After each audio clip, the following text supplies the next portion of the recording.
Vamos a dar la bienvenida nuevamente al doctor Prometeo Sánchez García. Nos va a presentar el segundo tema que está titulado como ¿Cómo se nutren las plantas? Entonces, doctor, muchas gracias. Cámaras y micrófonos son tuyos. Doctor, muchísimas gracias.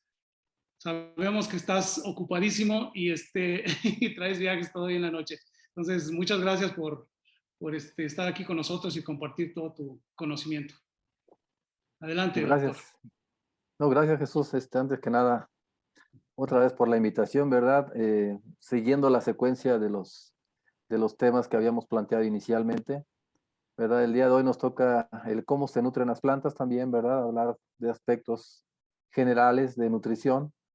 El día de hoy hablaremos de la nutrición edáfica, que es la nutrición a través del suelo, y la nutrición foliar, que es a través de las hojas. Entonces vamos a tocar algunos aspectos muy generales y técnicos. Nuevamente gracias a ustedes, ahora transmitiendo desde Michoacán.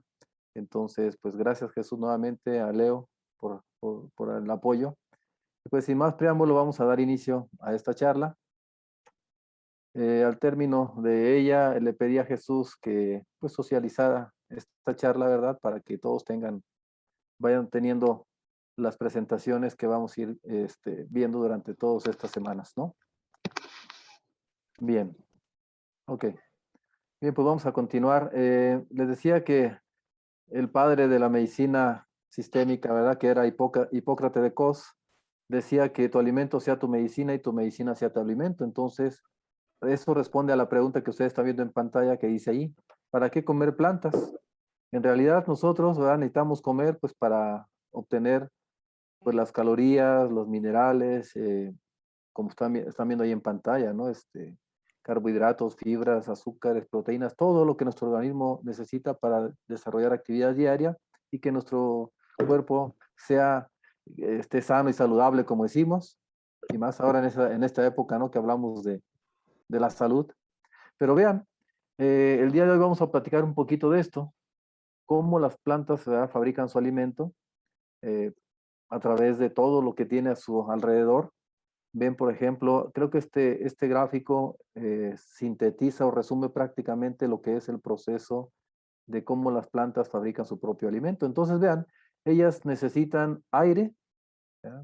¿Qué significa aire? Pues es el dióxido de carbono. Ahí está el oxígeno y el carbono que las plantas requieren para hacer posteriormente su propio alimento. Ahorita vamos a ver qué pasa, ¿no? Después, ¿qué más necesitan? Agua. Entonces, la planta toma el agua. Y además necesita ¿qué? Minerales. Y vean, los toma a través de sus raíces. Entonces vean, decimos que la planta toma el dióxido de carbono, el aire, a través de sus hojas, el agua y los minerales a través de las raíces, y necesita algo también muy importante que es la energía solar. Entonces vean, por eso decimos que los principales alimentos de las plantas son 4.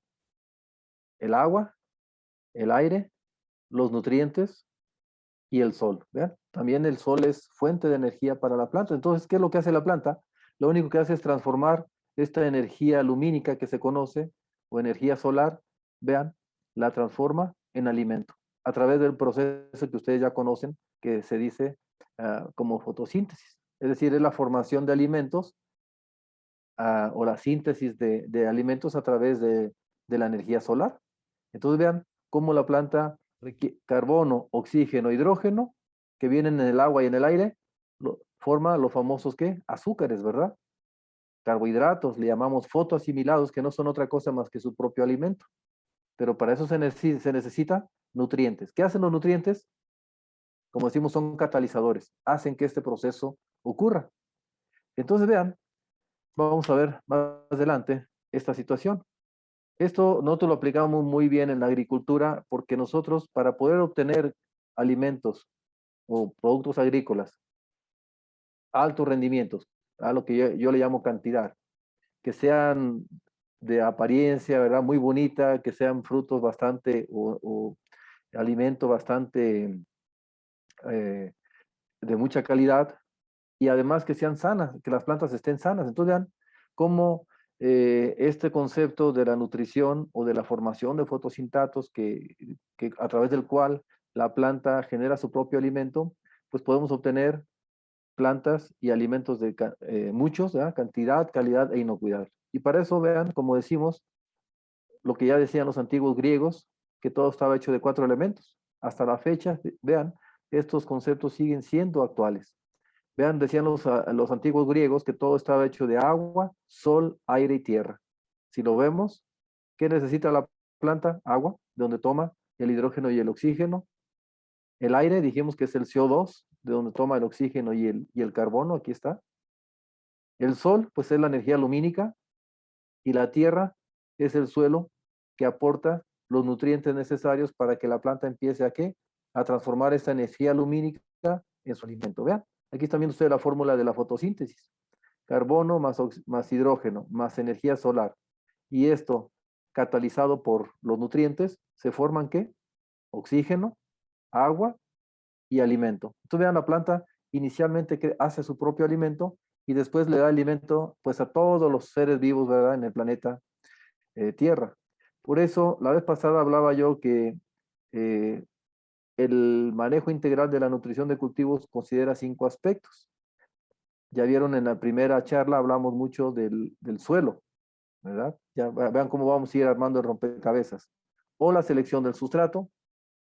Dijimos que también un aspecto muy importante era las raíces. Y el día de hoy vamos a hablar mucho de ellas.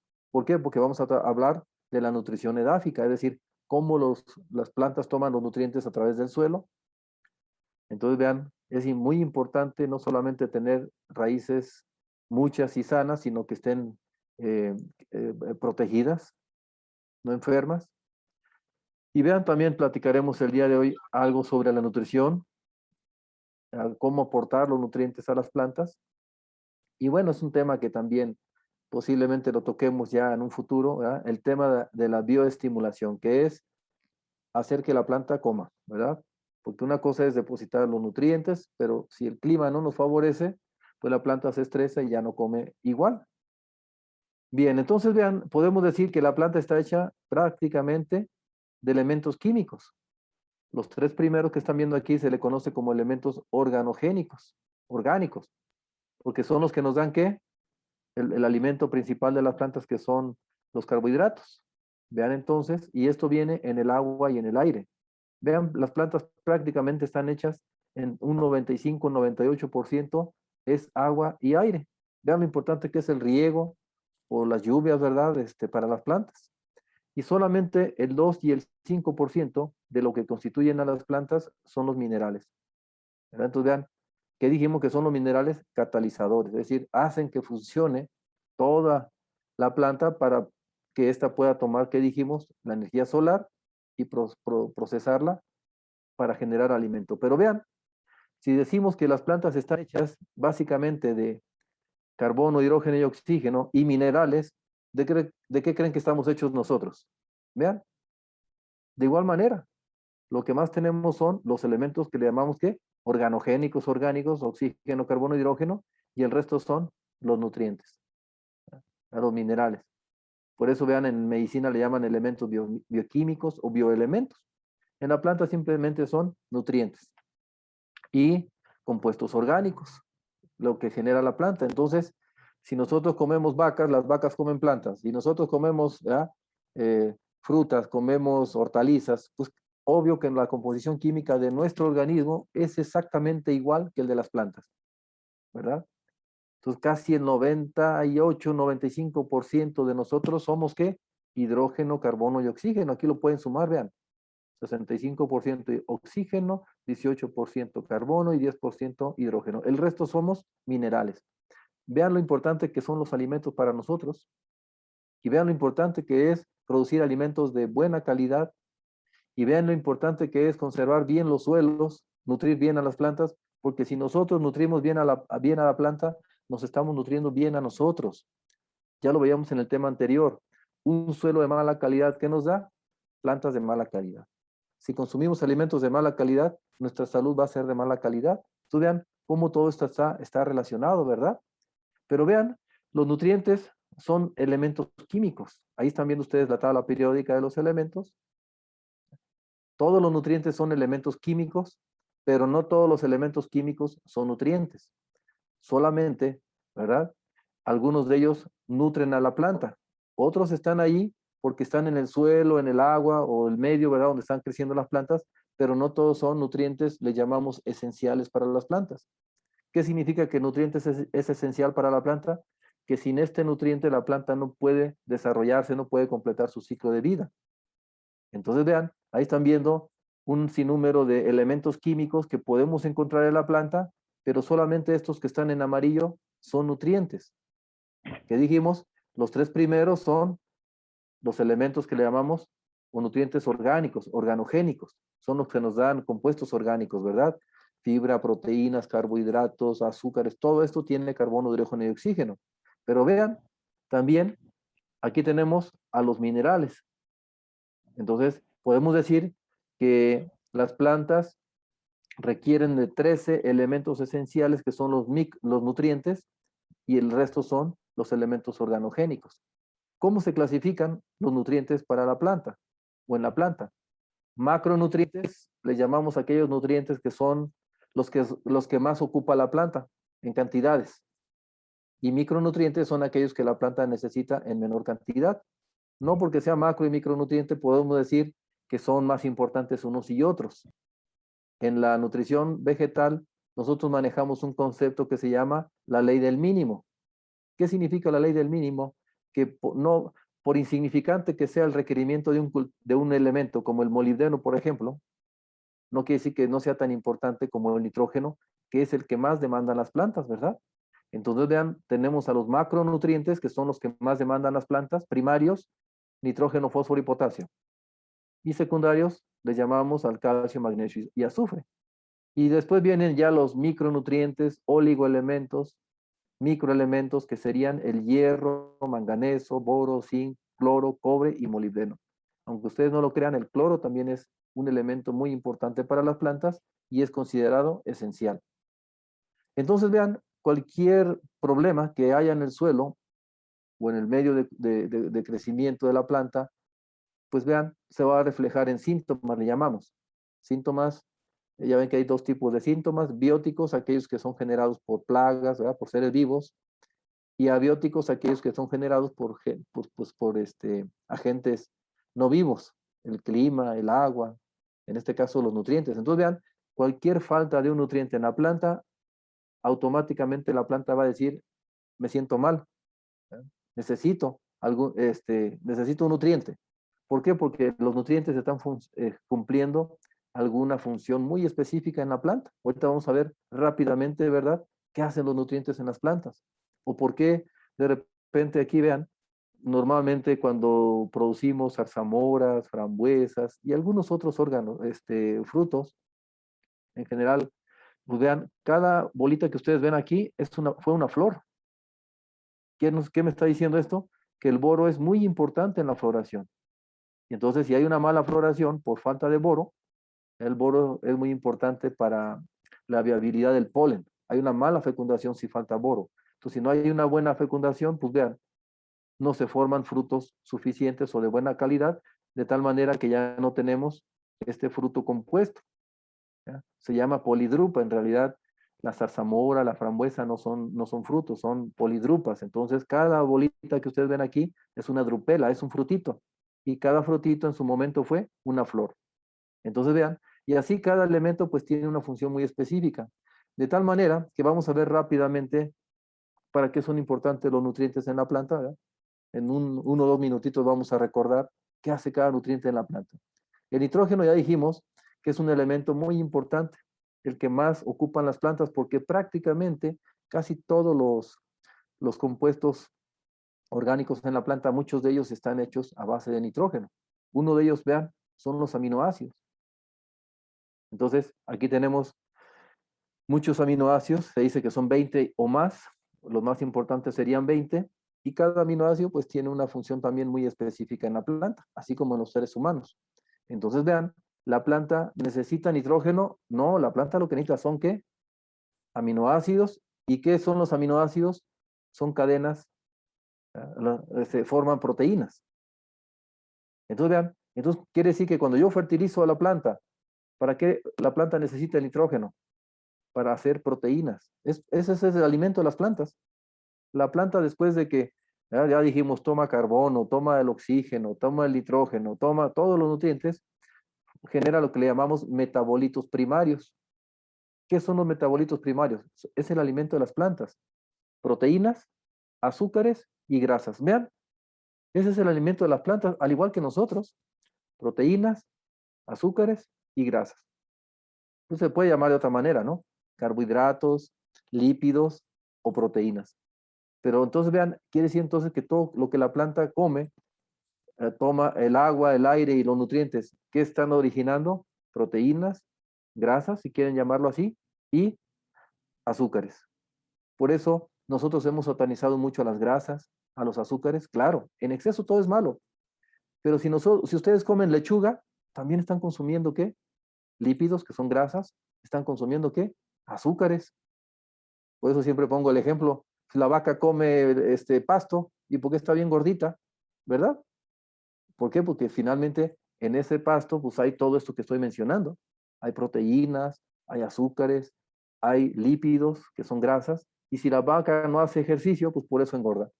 Vean el caballo, ¿ya? También come pasto y no engorda porque todo el tiempo está haciendo ejercicio. Entonces quiere decir que nosotros, si comemos lechuga, tenemos un mal metabolismo y no hacemos ejercicio, pues como no queremos, ¿ya? Embarnecer. Pero bueno, ese es tema, harina de otro costal. Entonces le decía que finalmente las plantas están hechas de proteínas, básicamente azúcares y grasas. Y de estos productos, la planta sintetiza otros que se conocen como metabolitos secundarios, fíjense, que pueden ser, ¿qué? Alcaloides, terpenoides, terpenos, ácidos fenólicos. ¿Para qué utiliza planta todos estos metabolitos secundarios? Para protegerse. Como la planta no puede caminar como nosotros, ¿verdad? No puede ir a esconderse, ella tiene que protegerse de las plagas, de la falta de agua, del frío, del calor. Entonces la planta empieza a generar estos compuestos derivados precisamente de esto, vean. Entonces quiere decir, vean lo importante que es la nutrición. Por eso sabemos que una planta bien nutrida se enferma menos. ¿Por qué? Porque tiene la capacidad de producir su propia medicina, ¿ya? Los metabolitos secundarios. Por eso ustedes han escuchado de algunos productos que se conocen como inductores de resistencia. ¿Qué son los inductores de resistencia? Para que me entiendan, como el aderogil, ¿no? Que es vitamina C. Ya ven que cuando empieza el invierno empieza uno a comer este tipo de aderogil, vitamina C. ¿Para qué decimos? Para reforzar mi sistema inmunológico. Es lo que hacen algunos productos. Pero si nutrimos bien a la planta, ella solita es capaz de ¿qué? De generar su propia defensas. Entonces les decía que no solamente para eso fertilizamos a las plantas. Vean, queremos proteína, pues tenemos que ponerle nitrógeno a la planta. Así de sencillo. Vean que mientras más nitrógeno le ponemos a las plantas, la planta genera ¿qué? Proteína. Por eso la harina de trigo, pues lo que necesito yo son proteínas, ¿sí? Pero ¿y cómo generar proteínas en la planta? Pues necesito meter nitrógeno. Entonces una planta que come poco nitrógeno, pues la cantidad de proteínas que va a producir va a ser menor. Y lo que yo coma, por eso siempre pongo el ejemplo, ¿verdad? Ustedes han visto a los campesinos allá en las zonas muy alejadas. Ellos comen y comen mucha tortilla, pero si han visto su maíz, ¿no? Hay productores que prácticamente no fertilizan. Entonces, fíjense, comen maíz y ¿cómo creen que esté la proteína en ese maíz? Bajísima. Pues por eso los vemos a los pobres todo el tiempo desnutridos. Afortunadamente el frijol tiene la capacidad de fijar nitrógeno y algo generar de proteínas, pero el maíz no tiene esa posibilidad. Entonces, no fertilizamos el maíz, vamos a producir sus 2, 3 toneladas de maíz. ¿Y cómo creen que esté la calidad nutritiva de ese maíz? Pobre. Porque si no le aplicaron nitrógeno, pues ¿cómo quieren generar proteínas? Y así cada cosa, ¿eh? Ahorita vamos a ir viendo algunos casos.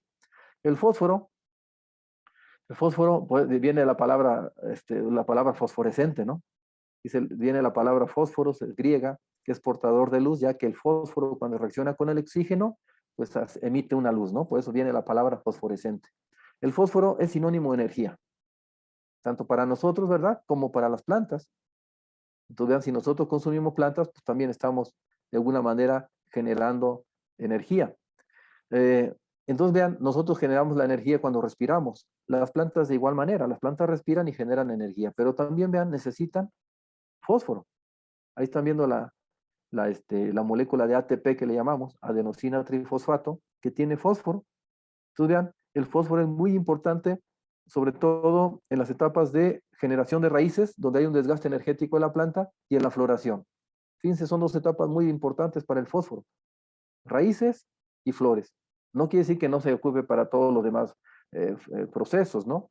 Pero cuando la planta genera raíces y cuando genera flores, sufre un desgaste energético muy fuerte. Por eso el fósforo no puede faltar en esas etapas. Vean, les dije que iba a hacer un resumen, ¿no? De los nutrientes. El potasio es muy importante en calidad de fruta, ¿verdad? Transporta los carbohidratos. Toda la comida que se genera en las hojas, ¿quién creen que la transporta a los frutos? Es el potasio. Entonces, mientras menos potasio tengamos, ¿cómo creen que van a estar las frutas? Vean, ahí están. Son más pequeñitas. En el caso del jitomate, ¿verdad? Pues es un jitomate flácido. Decimos no tiene peso. Color también nos da, ¿verdad? Como en el caso de la manzana, vean, esta está descolorida, esta está bien. Entonces, el potasio es sinónimo de ¿qué? De sabor, de color, de tamaños. Entonces, el potasio es un elemento, ¿ya? Tiene, entre otras funciones, siempre lo atribuyo a la calidad de la fruta, siempre. Pero vean, también el potasio nos puede ayudar a mitigar el problema de algunas enfermedades. Vean, y digo, hay mucha información sobre esto, cómo el potasio te puede ayudar a mitigar ciertos problemas de enfermedades. ¿Por qué creen que el potasio nos ayuda a controlar ciertas enfermedades? Porque el potasio participa en la síntesis, le llamamos, en la formación de ácidos, de fitoalexinas. ¿Qué son fitoalexinas? Son productos que la planta genera como repelentes, ¿no? Entonces, la planta es capaz de generar su propia medicina, dijimos, y en este caso puede generar repelentes y algunos otros productos que son, ¿qué dijimos? Metabolitos secundarios que ayudan a que la planta, a que los insectos, los hongos no la ataquen fuertemente. Por ejemplo, en fresa, cuando falta potasio en la fresa, se llena de arañita roja. Fíjense, la zarzamora y muchos otros cultivos. Vean, dijimos que el potasio está muy relacionado con la calidad. Dijimos la vez pasada que la falta de licopeno en los jitomates o tomates, pues genera cáncer, o sea, no nos puede prevenir fácilmente del cáncer. Dijimos que el licopeno es un excelente anticancerígeno. Vean, una planta suministrada al 100% con potasio y con la mitad de potasio. Produce menos que licopeno. Y en todos los racimos, vean, todos los racimos. Entonces están viendo cómo el potasio está muy relacionado con calidad. El calcio es protección, ¿verdad? Vean las paredes celulares, las membranas celulares, todas estas organelos en las células de las plantas generan ¿qué? Resistencia. Ahí están viendo el calcio, vean, formando como un colchoncito hermético. Y el calcio forma partes, aquí lo van a ver, vean, el calcio la planta genera pectatos de calcio. El pectato de calcio es como un cemento, es como si agarraran ustedes el cemento y pegaran ladrillo con ladrillo. El pectato de calcio, para eso lo utilizan las plantas, vean. Estas son las paredes celulares. Y en la parte media está algo que se conoce como lámina media. Y esa lámina media está llena de calcio, pectatos de calcio. Y eso hace que las células estén bien pegaditas unas con otras y eso genera mayor firmeza en los frutos o mayor resistencia contra las plagas. Por eso decimos que el calcio es firmeza, ¿verdad? Igual que nuestros dientes, los huesos, etcétera. Por eso decimos hay que tomar leche. También en las plantas hay mucho calcio, mucho, ¿verdad? Entonces les decía que finalmente tanto la pared celular como la membrana celular pueden generar esa resistencia. Y vean el calcio, la deficiencia de calcio normalmente aparece como pudriciones, vean, en el cacahuate, en la remolacha, en la papa, en la uva. Vean, por ejemplo, ustedes han escuchado del blossom and rot, ¿no? La pudrición apical en jitomate, el bitter pit. Normalmente tiene nombres en inglés. El bitter pit en manzana, por allá en Chihuahua. El T-born acá en el centro del país, ¿no? Acá donde se produce mucha lechuga. Y esto es una deficiencia de calcio. Y mucho de eso tiene que ver no porque falte calcio a la planta, sino porque el clima no favorece, ¿verdad?, la absorción de calcio. El magnesio, ¿verdad? Se dice que hay mucho en esta comarca de Tesalía, allá en Grecia. El magnesio es sinónimo de ¿qué? De clorofila. Entonces, vean, la molécula de clorofila está hecha básicamente ¿de qué? De magnesio. Entonces, por eso si las plantas tienen clorofila, que es la que le dan ese color verde a las hojas, quiere decir que la planta puede generar mucho ¿qué? Mucho más alimento. Entonces, por eso la falta de magnesio en las plantas nos puede reducir los rendimientos, ¿ya? Eso sería como el primer impacto. La pérdida de color verde, pues hay menos generación de alimento y eso se va a traducir finalmente en ¿qué? En una falta de producción. El azufre, de latinum sulfurium, piedra inflamable. El azufre es muy importante para algunos cultivos, ¿no? Sobre todo aquellos que le llamamos oleaginosas o aquellas plantas que generan aceites. El azufre participa en la síntesis de grasas, en la síntesis de aceites. Por eso es muy importante en las oleaginosas, pero también vean en las crucíferas. Entonces, las plantas que le llamamos crucífera, ¿verdad? Tipo brócoli, etcétera, son muy importantes. Ese olor característico de las crucíferas es gracias al azufre. Por ejemplo, en el caso del ajo, la cebolla, esa picantez que le llamamos, tiene mucho que ver con sulfuros volátiles. El azufre es el que da ese olor. Entonces, vean, son elementos que no pueden faltar en esos cultivos. Incluso en el arándano. El arándano sintetiza un antioxidante que se llama glutatión, y el glutatión tiene también en su composición química tiene azufre. O sea, vean, todos los elementos son importantes, ¿no? Para las plantas, para una u otra cosa. Aquí solamente estoy como haciendo un resumen. Boro, del árabe burak, porque pareciera que los árabes confundieron el carbón al boro, perdón, si se fijan cómo es el boro, de manera natural, lo confundieron con el carbón mineral, entonces le llamaron burak, como si fuera carbón. El boro es importantísimo en floración, ¿verdad? Aquí están viendo algunos trabajos que se han hecho en aguacate, donde se demuestra cómo el boro puede ayudar a... El boro es que dijimos que ayuda en la viabilidad del polen, ¿verdad? Entonces, el polen es más viable y eso puede ayudar a una buena fecundación. Y si hay una buena fecundación, pues va a haber menos aborto de flores. Entonces, el boro podemos decir que es un elemento importantísimo precisamente en la floración. Además de otros, también al igual que el potasio, fíjense, el boro les ayuda a ¿qué?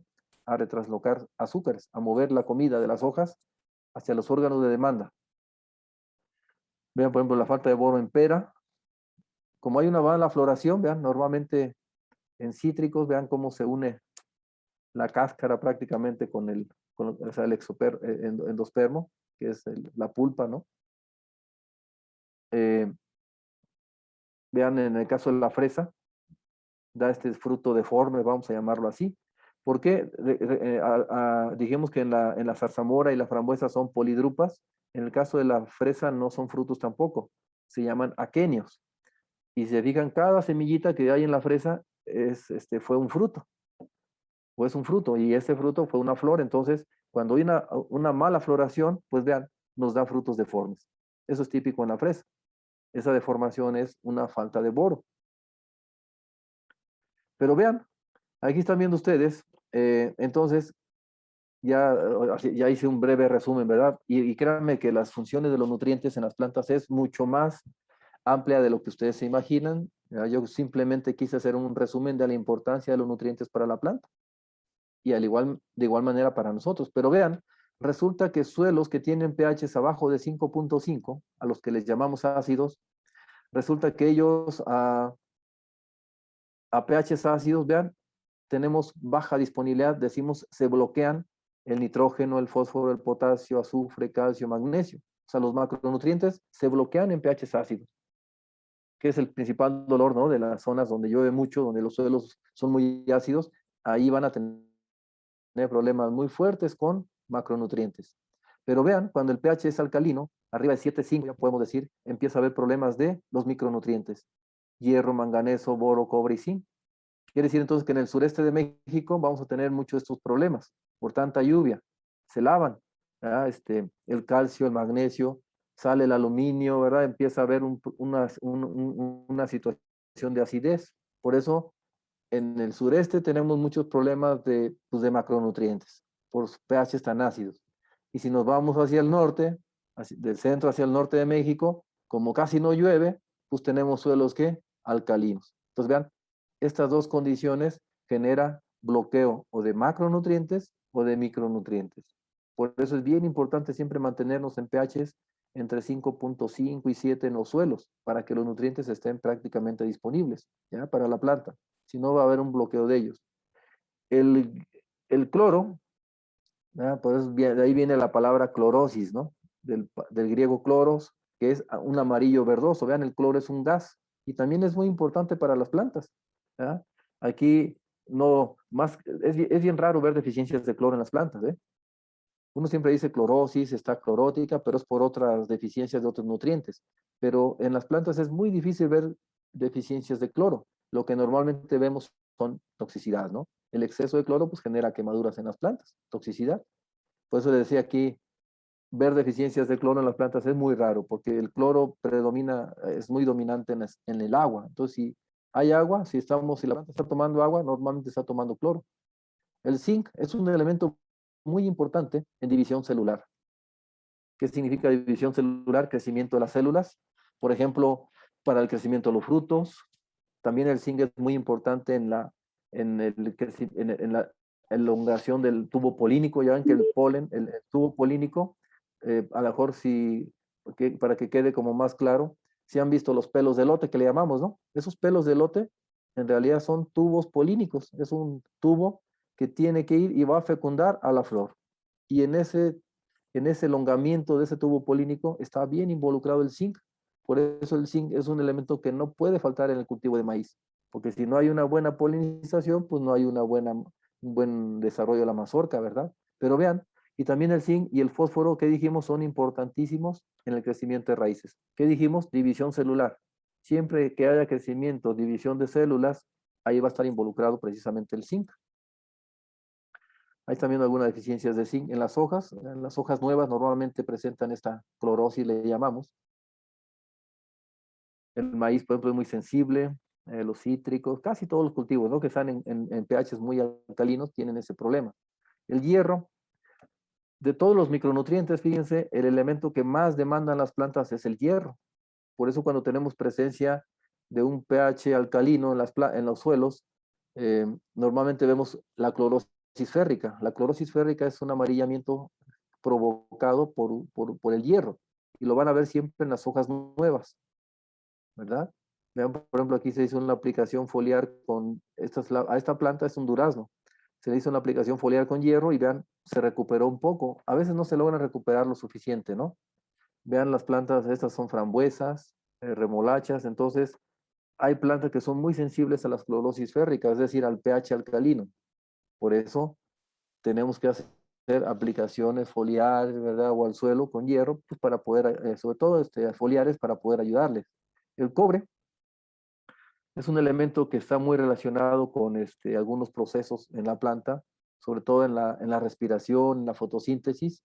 Y bueno, aquí solamente por mostrarle algunas plantas, sobre todo vean, los cereales son muy demandantes de cobre. Muchas veces, a veces los productores no aplican cobre porque ya ven que los productores normalmente hacen aplicaciones foliares de cobre para controlar enfermedades, ¿no? Entonces, esos productos a base de cobre que utilizan para controlar hongos, normalmente pues también sirven como nutriente, ¿verdad? Por eso, pero una falta de cobre, pues vean, en el caso de los cereales, pues genera menos rendimiento. El manganeso es un elemento muy importante en la fotosíntesis, vean. ¿Por qué? Está participando en el proceso que se conoce como fotólisis del agua. ¿Qué es la fotólisis del agua? Cuando viene el quantum de luz, los rayos solares, ellos pegan en la molécula de agua que está en las hojas y rompe a esa molécula, la separa. Por un lado el oxígeno, por otro lado el hidrógeno, y decimos a ese fenómeno se le conoce como fotólisis. Y vean, y ahí empieza precisamente el proceso de ¿qué? De la fotosíntesis. Vean lo importante que es el manganeso en esa etapa. Y bueno, la deficiencia de manganeso es diferente al zinc, si se fijan es como un mosaico, un amarillamiento, pero diferente, como si fuera un mosaico en las hojas nuevas. Y después hablaremos de síntomas y todo, ¿no? Conforme vayamos avanzando con los temas. Cómo distinguir una deficiencia nutrimental en campo. Eso ya es otro tema que vamos a ver en una de las charlas próximas. O sea, ustedes van a llegar a campo y ¿cómo sabemos? ¿Es una deficiencia? ¿Es un exceso de un nutriente? ¿Es una plaga? ¿Es un problema? Entonces vamos a hablar mucho de diagnóstico en futuras charlas para que ustedes puedan de forma visual identificar problemas nutrimentales o no en las plantas. Y bien, para ir terminando, el molibdeno, vean, es un elemento, dijimos, es el que menormente demandan las plantas, sin embargo es muy importante. ¿Por qué? Vean, si las plantas no tuvieran molibdeno, o si llegaran a faltar el molibdeno, ese nitrógeno, fíjense, el nitrógeno que la planta toma como nitrato, ¿verdad? Normalmente ese nitrato la planta lo tiene que transformar en alimento para ella. ¿Y qué es el alimento para ella? Proteínas. Entonces vean, por eso decimos que el molibdeno ayuda ¿a qué? A reducir los nitratos. ¿Para qué lo reduce? Para formar ¿qué? Aminoácidos, o el amonio, aminoácidos y posteriormente proteínas. ¿Ya? Entonces, ahí está muy involucrado el nitrato, perdón, el molibdeno, en la formación de proteínas. Bueno, y algunas deficiencias, por ejemplo, en crisantemo, vean, en hidroponía, la falta de molibdeno. Y el níquel, fíjense, el níquel es un elemento que casi nadie habla de él, sin embargo, ya fue considerado como un elemento esencial para las plantas. Desde 1986, los fisiólogos se pusieron de acuerdo y dijeron que el níquel ya pasa a ser un elemento de los elementos químicos de la tabla periódica, ya consideraron al níquel como un elemento esencial, ¿verdad? Entonces, y así va a pasar con el tiempo, ¿eh? Yo creo que con el tiempo se van a ir agregando más y más elementos químicos a la lista de los nutrientes para las plantas. El único, fíjense, en el caso del nogal pecanero, vean, aquí está sin níquel y con níquel. Hay una enfermedad que se le conoce como oreja de ratón. Si tú aplicas, por ejemplo, el níquel foliar, tú puedes ver ese aspecto y sin aplicarlo. Vean, podemos decir que el nogal pecanero es un árbol que demanda níquel, ¿verdad? La falta del níquel nos puede reducir los rendimientos. Entonces le decía que creo que son de los pocos cultivos donde podemos ver deficiencias de níquel. En casi la mayoría es raro, ¿no? Sin embargo, las plantas lo toman. ¿De dónde viene el níquel? Pues puede venir como impureza en los fertilizantes, en el agua, ya está en el suelo. Entonces, por eso muchas veces es raro no escuchar que uno aplica níquel. Sin embargo, es un elemento muy importante para las plantas. Bien, entonces les decía que de forma resumida, eso es más o menos lo que hacen los nutrientes en la planta. Pero bueno, ya que los aplicamos al suelo, ¿cómo llegan los nutrientes a las raíces, no? O sea, ¿llegan por igual o cómo se mueven en el suelo los nutrientes? Vamos a ver este tema que se llama acceso nutrimental. ¿Cómo llegan los nutrientes hacia las raíces? Entonces, vean, hay una manera de cómo los nutrientes pueden llegar hacia las raíces. Y se le conoce como flujo de masas. ¿Qué significa flujo de masas? Que se mueven con el agua. La gran mayoría de los nutrientes, la gran mayoría se mueven con el agua, fíjense. Es decir, se mueve el agua, vean por ejemplo aquí, el nitrógeno. Se mueve el agua, aquí está el gotero, ¿no? El sistema de riego. Se mueve el agua y el nitrógeno se mueve con el agua. ¿Vean? Por eso decimos que se mueve por flujo de masas. ¿Y qué es lo que genera ese flujo de masas? Vean, la planta tiene hojas y las hojas transpiran. Por eso decimos que están en función de los flujos de transpiración. Es decir, la planta transpira y está jalando agua. Y al jalar agua, pues está jalando a los nutrientes que se mueven por flujo de masas, ¿no? Como es el nitrógeno, el calcio, el magnesio, el azufre, etcétera. Todos ellos se mueven por flujo de masas. Nitrógeno, calcio, magnesio, azufre y algunos micronutrientes. Yo le decía, mientras la planta transpire, va a estar succionando a través de sus raíces, pues el calcio. O en este caso, los elementos que se mueven por flujo de masas, vean. Llegan a las raíces con el agua. Ahora, pero vean, hay un elemento bien complicado, el fósforo. El fósforo normalmente es interceptado por las raíces, es decir, son las raíces las que van a buscar al fósforo. Si se fijaron en el caso anterior, flujo de masas, son los nutrientes los que van a la raíz, se mueven con el agua. Y vean el fósforo, aunque haya agua, no se mueve, vean, prácticamente, o se mueve muy, muy lentamente. Vean, aquí está el gotero, se mueve el agua, pero el fósforo es muy lento, es una tortuga. Su movilidad es muy, muy baja, de tal manera que es más fácil que las raíces vayan y lo atrapen, porque decimos que las raíces tienen quimiotropismo, ¿verdad? ¿Qué es quimiotropismo? Que van a donde está la comida, el alimento. Geotropismo significa que van al centro de la tierra. Hidrotropismo significa que van a buscar el agua, pero también tienen quimiotropismo, es decir, van a buscar la comida. Uno de ellos es el fósforo. Y el potasio, decimos que se mueve por difusión, y también el fósforo, ¿no? Entonces, el potasio se mueve por difusión. ¿Qué significa difusión? De mayor concentración a menor concentración. ¿Ya? Por eso, si acá hay mayor cantidad de fertilizante, normalmente como la planta está consumiendo, ¿verdad?, los nutrientes que están alrededor de su raíz, pues aquí siempre la concentración va a ser menor. Por eso, mientras haya agua, el potasio se va a mover lentamente, ¿verdad? Se va a mover un poquito más lento. ¿Ya? No se mueve como el nitrógeno. Se mueve más rápido que el fósforo, pero más lento que el nitrógeno. Vean, se mueve el agua y aquí una gran cantidad de potasio se queda cercano al gotero y otra parte sí se mueve con el agua. Entonces vean, su movimiento es un poquito más lento. Entonces vean, dijimos que los nutrientes llegan de tres maneras hacia las raíces: por flujo de masas, por intercepción y por difusión. En cualquiera de los tres maneras de acceso nutrimental se requiere ¿qué? Agua. Si no hay agua, los nutrientes simplemente no son tomados por las plantas. Por eso de ahí la importancia del agua, ¿verdad? Porque ahí vienen disueltos los nutrientes. Su movilidad va a ser muy rápida. Cuando estamos hablando que la planta está transpirando, su movilidad es muy rápida por flujo de masas. Nitrógeno, ¿qué dijimos? Eh, Calcio, magnesio y azufre. Y casi todos los micronutrientes. En el caso del potasio y el fósforo, se mueven por difusión, más lento. Sin embargo, el fósforo, su movilidad es mucho más lenta.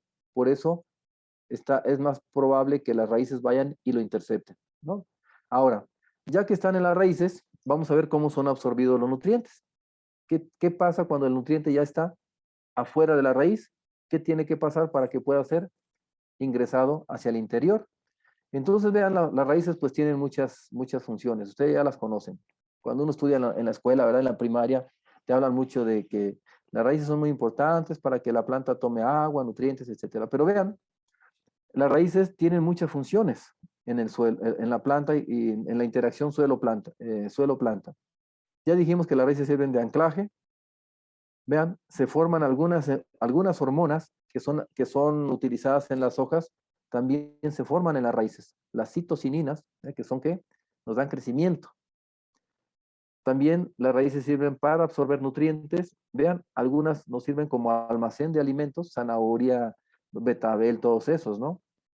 Absorción de agua, pero vean, algo que se ha estado trabajando mucho en los últimos años y que creo que lo platicamos la vez pasada, que la planta puede interactuar con los microorganismos del suelo.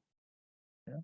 Le da de comer a los microorganismos y los microorganismos le dan de comer a la planta, ¿no? Hay una simbiosis. Entonces también la planta puede interactuar con los microorganismos.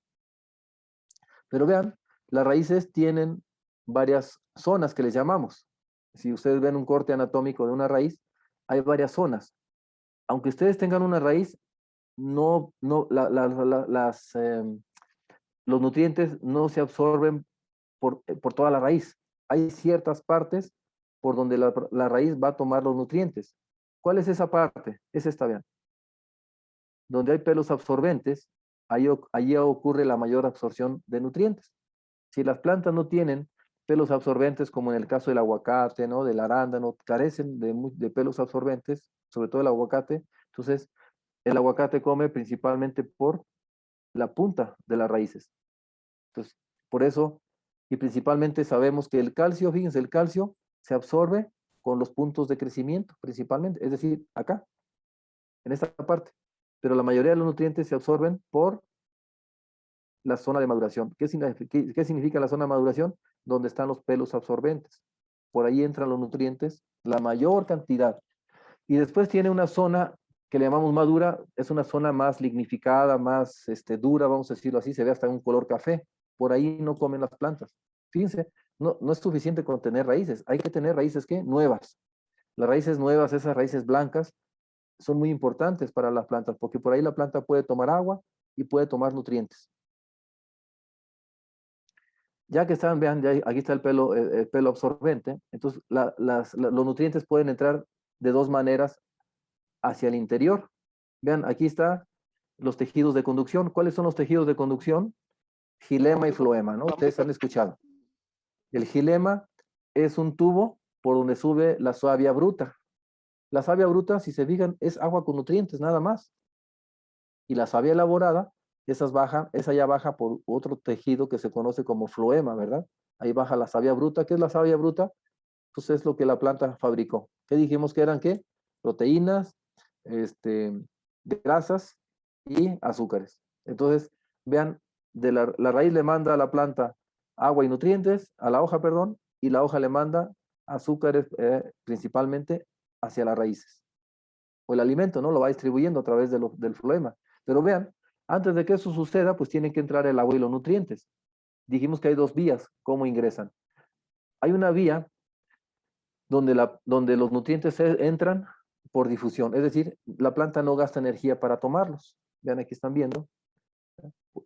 Le llamamos vía sin plástica o que va directamente, perdón, cuando no gasta energía es vía apoplástica, ¿no? Va rodeando los espacios de las paredes celulares, los va rodeando hasta que vienen y se depositan en esta banda de Caspari que le llamamos y es introducida posteriormente al xilema, ¿ya? Que es el tejido de conducción por donde va la savia bruta.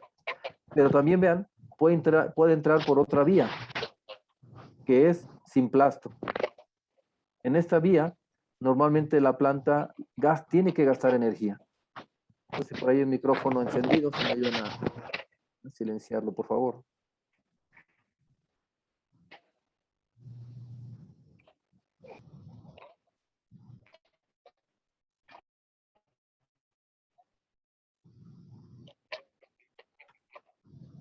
Qué raro, pero bueno. Entonces le decía que, dicho de otra manera, o sea, en resumen, la planta puede absorber a los nutrientes sin gastar energía o gastando energía. Desafortunadamente, la mayor cantidad de los nutrientes se absorben a través del gasto de energía. Entonces, vean, pero antes de ingresar hacia el interior donde está el xilema, la planta se va a encontrar con dos barreras prácticamente. La primera barrera que va a encontrar el nutriente antes de entrar hacia el interior de la raíz se llama ¿qué? Pared celular. Ya vieron ustedes hace rato, ¿no? Cuando veíamos membrana y pared celular, donde estaba el calcio. La pared celular es la primera barrera que se encuentran los nutrientes para poder atravesar e ingresar hacia el interior de las células y después mandarse hacia el xilema y la savia bruta, ¿no? Hacia las hojas.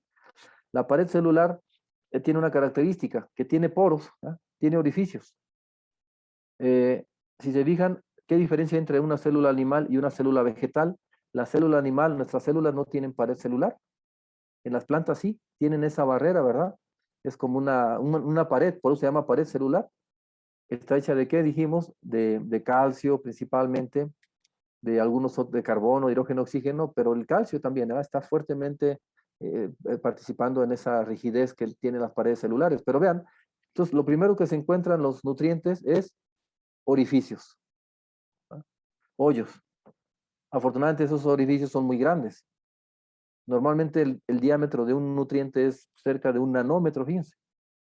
Y los poros de las paredes celulares pueden ser hasta de 100 nanómetros. O sea, son orificios muy grandes y el nutriente es una partícula muy pequeñita, ¿no? Dijimos hasta 1 nanómetro de diámetro. Entonces, fácilmente los nutrientes pueden ingresar por el interior de los poros de las paredes celulares, pero resulta que lo primero que se encuentra después de atravesar la pared celular es esto, la membrana celular. Fíjense, la membrana celular no es otra cosa más que grasas, ¿no? Son grasas, lo que rodea prácticamente a las células. Está la pared celular y después viene la membrana celular. Entonces, es como un colchón, si se fijan. Entonces decimos que esas grasas están aquí, prácticamente. Por eso decimos que son hidrofóbicas, ¿no?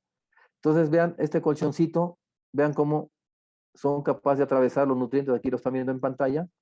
Fíjense, cuando entran unos nutrientes, la planta desecha otros nutrientes. Ese es un tema que vamos a ver después.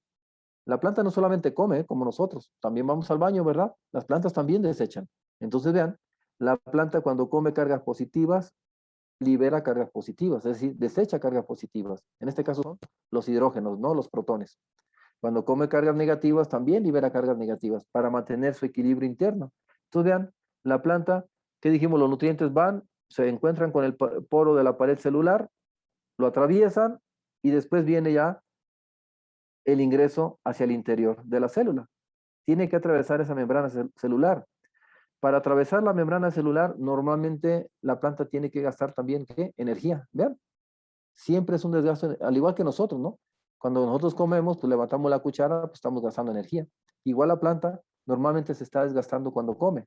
De ahí la importancia del fósforo, ¿no? Entonces, vean, ya vieron por qué es importante tener, para una buena nutrición de la planta, siempre es importante tener una buena calidad de raíces. Siempre. Entonces, siempre tratar de mantener estos pelitos absorbentes que dijimos, porque es por aquí donde la planta se alimenta básicamente. Por eso decimos que estas son raíces de absorción y tenemos las raíces de conducción. Vean, esta raíz que está aquí, esta sería la raíz de conducción. Y estos dos pelos absorbentes, pues serían las raíces de absorción. Entonces, vean, primeramente tiene que absorberse el nutriente, atraviesa pared, membrana celular y va pasando a través de ciertas células, llega hasta el xilema y de ahí se es transportada la savia bruta. Por eso, en la agricultura moderna, es muy común que estemos siempre revisando raíces. Vean, por ejemplo, esas fotos las tomé allá en Perú. Este es un árbol de aguacate con cola de cochino, cola de puerco le decimos, ¿no? Cola de chancho le dicen allá. Vean, ¿por qué sucedió esto?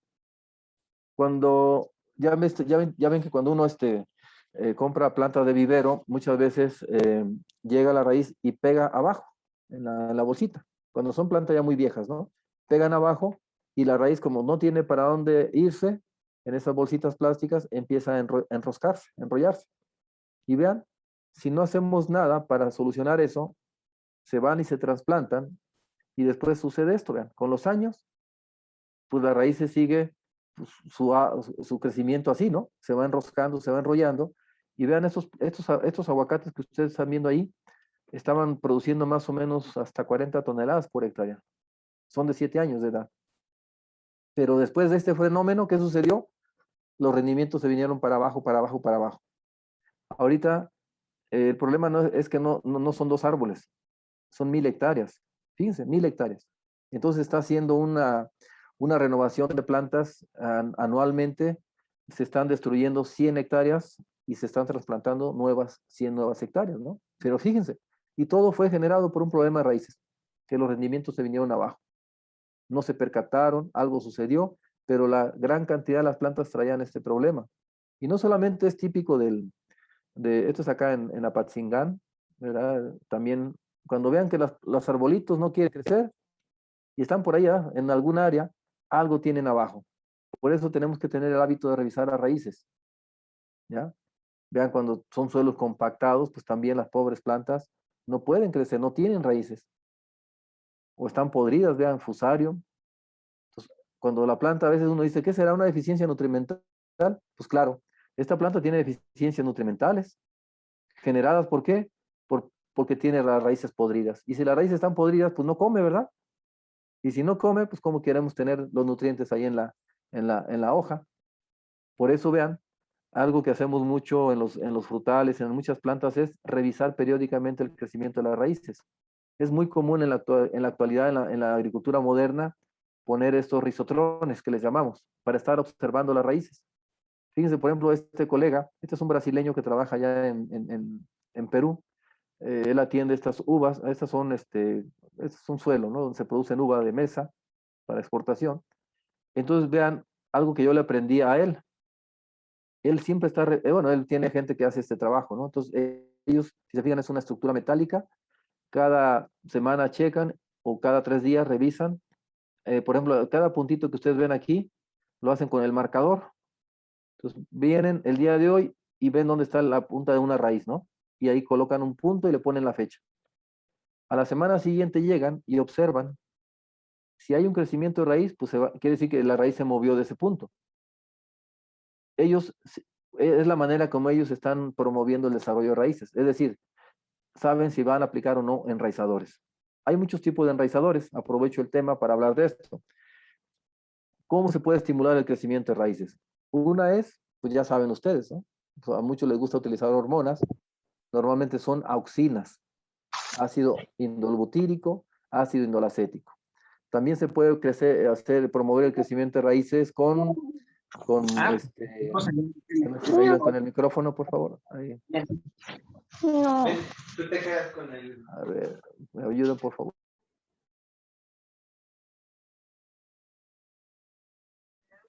Bien.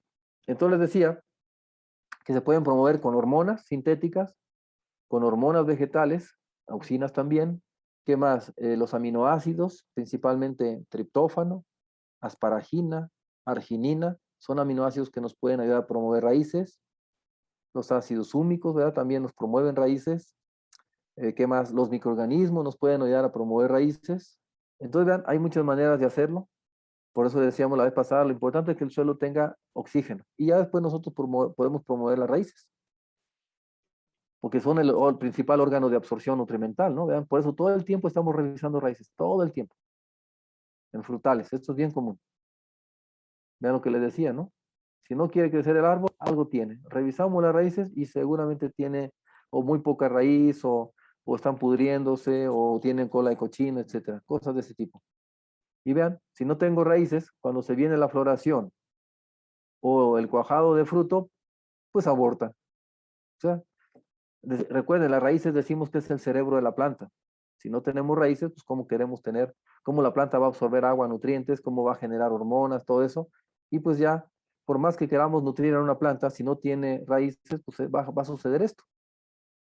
Por eso vean, estas son raíces de banano, vean, bien bonitas. Normalmente hacemos este tipo de calicatas, hacemos un hoyo, le colocamos un plástico encima. Bueno, aquí se ponen unos palos, aquí son bambús, y se cubre con un plástico negro. Y se dejan ahí 15 días.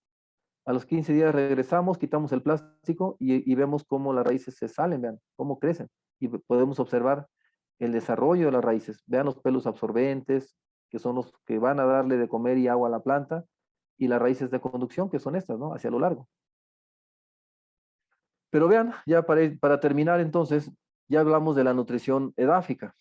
Vean lo importante que son las raíces y que esas raíces tengan que, pues una buena condición y para que la planta pueda que tomar agua, tomar nutrientes. Porque si no, ustedes van a fertilizar y la eficiencia del fertilizante va a bajar mucho cuando no se tienen raíces.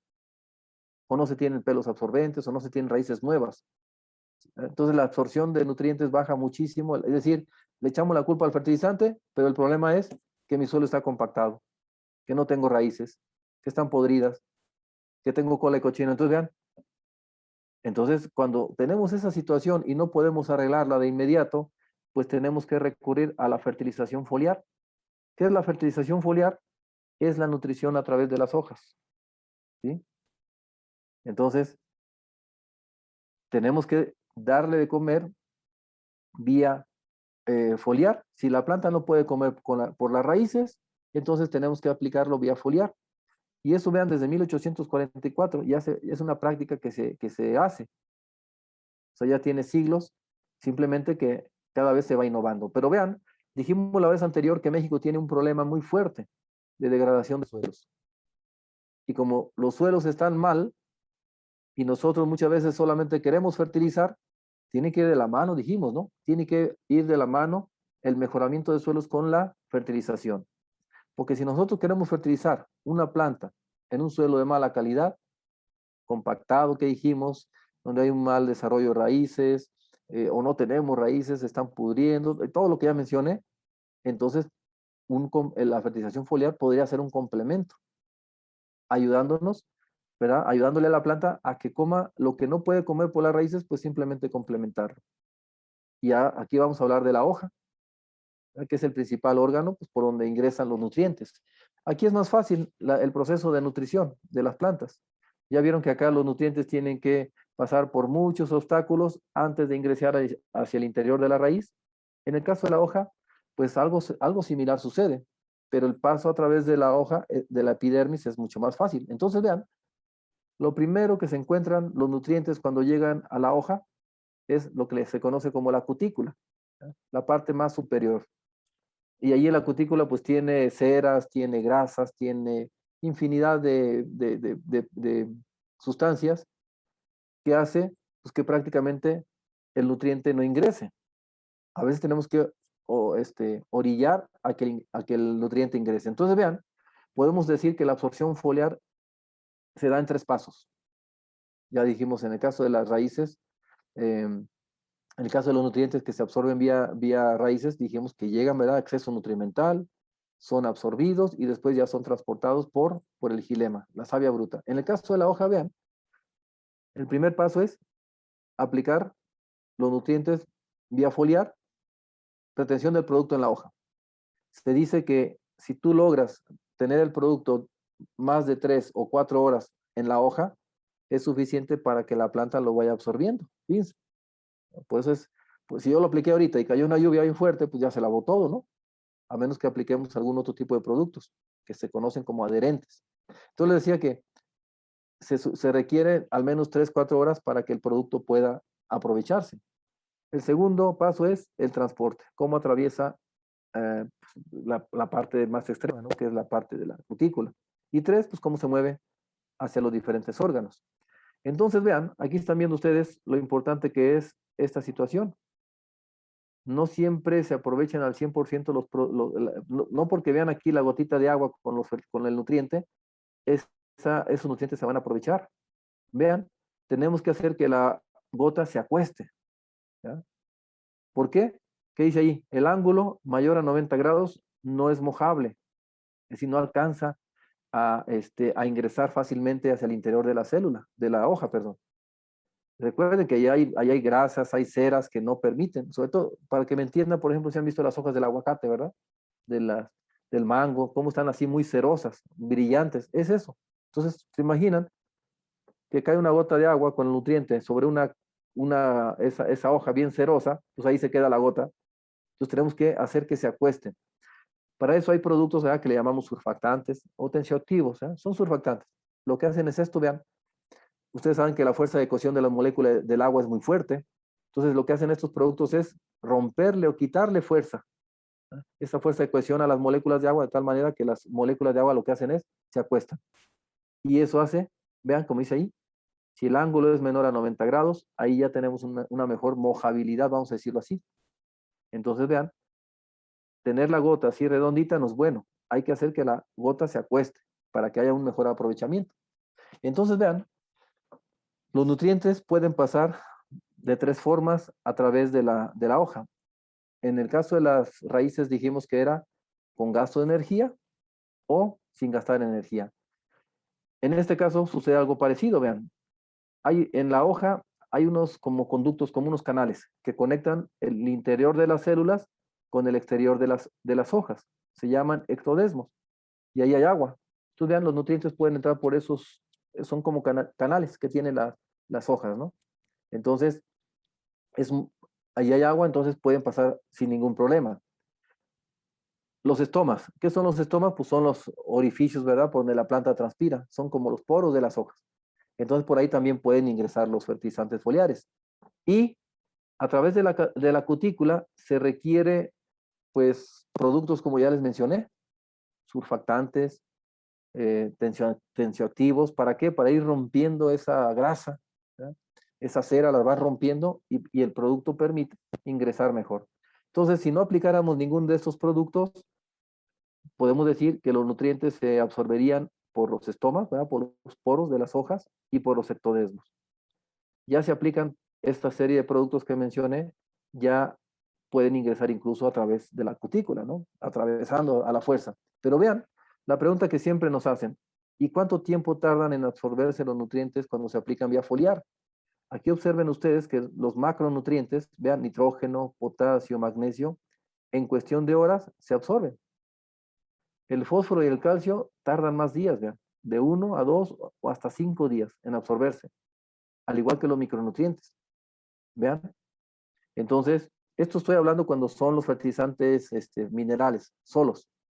En el caso de los productos de NASA, ¿verdad?, que vienen acompañados con carbono, vamos a ver ahorita que ese proceso es mucho más rápido. Vean entonces la diferencia entre usar productos que no vienen, vamos a decirle, pelatados, ¿verdad?, que vienen, no vienen con carbono, a cuando se aplican productos foliares, es decir, las sales, ¿no? Vean, el potasio se absorbe rápidamente y el hierro, vean, a los 8 días y solamente se absorbió el 15%, aplicado como sulfato de hierro. Acá fue, vean, el potasio aplicado tal vez como nitrato de potasio, este se absorbe a la mitad a las 6 horas, el 70% en el primer día. Entonces vean, casi siempre el fósforo, el calcio y los micronutrientes como que su movilidad es más lenta. Vean aquí, es muy importante aplicar a los fertilizantes foliares con pHs bajos. Ya ven que a veces venden algunos productos que le llaman buffer, ¿verdad? Entonces vean, la mayor absorción de los nutrientes foliares es en pHs ácidos, ¿no? Y vean la diferencia de aplicar sulfato de hierro, es decir, las sales, ya con eso termino. La idea de aplicar, o la diferencia entre aplicar las sales, así como dijimos ahorita, sulfato de hierro, nitrato de potasio, a utilizar un quelato. ¿Qué es un quelato? Es un ácido orgánico, ¿ya?, deriva de la palabra griega quele, pinzas o garras. Lo que hace el carbono en este caso, ¿verdad?, de los productos de NASA, es atrapar al nutriente. ¿Vean? ¿Eso por qué es bueno? Porque de esa manera ya no está sujeto a lo que estábamos diciendo, ¿verdad? Que le cuesta trabajo ingresar porque ahí hay ciertas ceras o porque también las paredes celulares tienen cargas negativas y los nutrientes que tienen carga negativa no pueden ingresar. Entonces, vean, cuando vienen quelatados, prácticamente su absorción es más fácil. Es decir, ya no están sujetos a la electronegatividad que tienen las hojas. Pueden pasar fácilmente. Además, vean, ya pueden pasar muchas veces cuando tenemos, se dice que los nutrientes entran por difusión, ¿verdad? De mayor concentración a menor concentración hacia el interior. Ya cuando viene quelatado, ya no hay problema, o sea, ingresa con mayor facilidad y puede ingresar por cualquier ruta de penetración, decíamos, ya sea por cutícula, por estoma o por ectodesmos. Entonces, de esa manera, como vienen los fertilizantes formulados, ¿verdad?, su eficiencia se incrementa, pues, comparado con los minerales. Y bien, pues ya con esto quisiera terminar. Si se fijaron, yo inicié con esta gráfica diciendo cómo las plantas elaboran su propio alimento y ahora finalizo diciendo cómo las plantas elaboran nuestro alimento. Entonces vean lo importante que es el clima, el suelo, el agua y los nutrientes para darle alimento a las plantas y que las plantas nos den alimento, ¿qué?, de calidad. Y que además, pues ellas, si les damos alimento de calidad, se nos van a enfermar menos. Bien, yo con esto quiero terminar mi charla, ¿verdad? Por ahí, si hay tiempo para algunas preguntitas, con gusto trataré de responderlas. Pues bien, gracias, Jesús. Yo con esto doy por terminada la charla. Gracias a ustedes, ¿verdad?, por su tiempo. Por ahí también ya, como les comenté, Jesús hará favor de pasarles la charla, ¿verdad?, después de mi intervención. Entonces, pues muchas gracias. Estoy al pendiente de sus preguntas. Adelante, Jesús.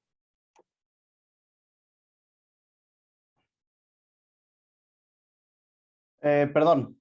Buenas noches a todos. Leo. Si tienen preguntas, las pueden escribir ahorita en el chat.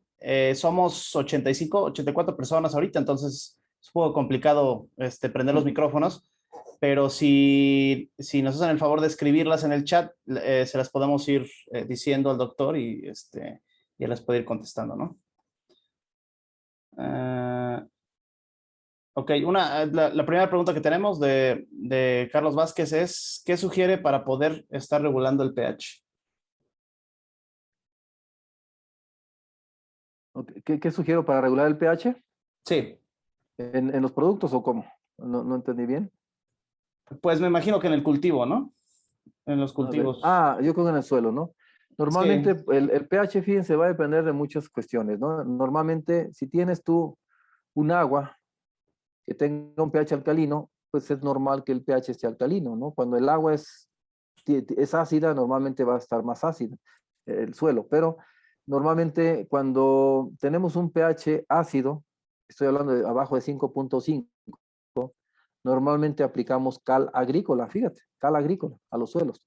Cuando tenemos suelos alcalinos, si tú no tienes sistema de riego por goteo, aplicamos azufre agrícola.